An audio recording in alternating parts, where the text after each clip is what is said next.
সত্যি কথা বলতে গিয়ে যদি আপন মানুষের কাছে পর হয়ে যাও, তবুও তুমি সত্যি কথা বলবে।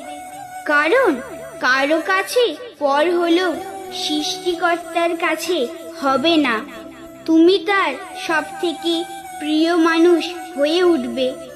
যদি তুমি খুব দুঃখ কষ্টে থাকো, তবে আমার প্রতি অভিমান করো না। তখন বুঝে নিও তোমার পাপ ক্ষয় হচ্ছে, তুমি আমার খুব কাছে আসতে চলেছ। আর যদি খুব আনন্দে সুখ শান্তিতে থাকো, তবে জানবে তোমার পুণ্য ক্ষয় হতে চলেছে। তাই তো সকলকে বলি, ভগবানের প্রতি বিশ্বাস রাখুন। উনি সকলকে দুঃখ কষ্ট দরিদ্রতা থেকে রক্ষা